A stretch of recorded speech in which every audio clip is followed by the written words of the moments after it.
محبت فطری ہوتی ہے، محبت عقلی ہوتی ہے۔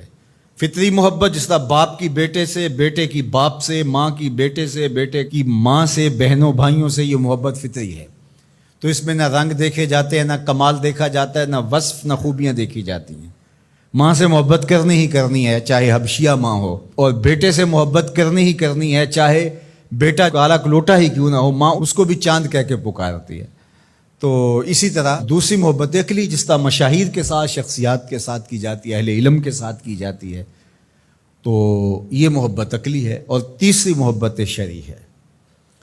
اب میں آپ سے عرض کرنا چاہوں گا کہ باپ اور بیٹے کی آپس میں محبت فطری ہے۔ کیوں؟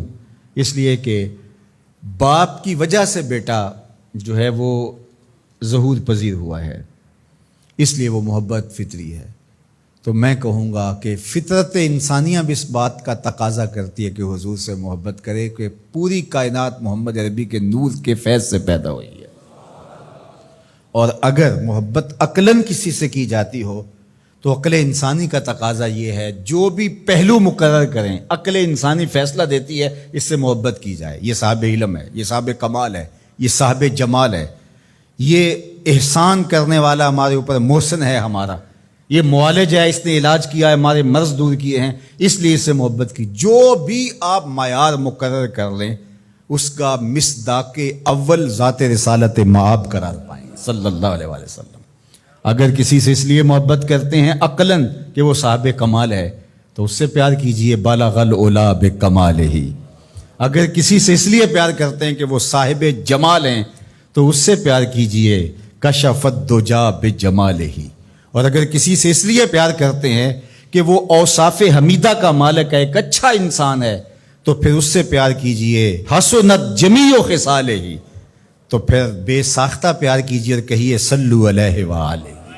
تو ان سے پیار کرنے پہ آپ مجبور ہیں، اس لیے کہ ہر وصف میں باکمال ہیں، ہر شان میں نرالے، اور کے ساتھ الفت شریعت کا تقاضا بھی ہے، اور ہماری عقیدت اور محبت کا تقاضا بھی ہے کہ ہم ان سے محبت کریں۔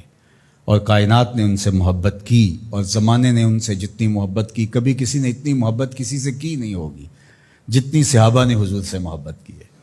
اللہ اکبر۔ اور آپ جانتے ہیں حضور کو تو پتھر بھی پیار کرتے ہیں۔ جب احد کی چھاتی پہ حضور کا قدم آیا تو وہ جھوم اٹھا، تو آقا کریم نے فرمایا اثبت احد فإنما علیک نبی و صدیق و شہیدان۔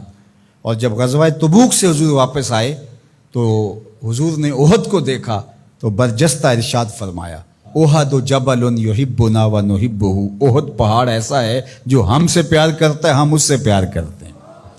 اللہ اکبر۔ پتھر کے کلیجے میں بھی حضور کا پیار رکھا گیا، درختوں کے سینے بھی مصطفیٰ جان رحمت کے لیے دھڑک رہے ہیں۔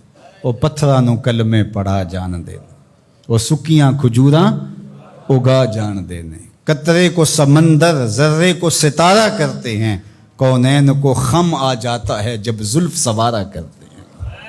ہم تو اس نبی کے ماننے اور چاہنے والے ہیں۔ یہ کیفیات ہیں درختوں کی، تو جو سینوں میں دھڑکتے ہوئے دل رکھتے ہیں ان کی محبت کا عالم کیا ہوگا؟ اللہ اکبر۔ ان کے پیار کا عالم کیا ہوگا؟ تو حضور کا پیار حضور کا حق ہے۔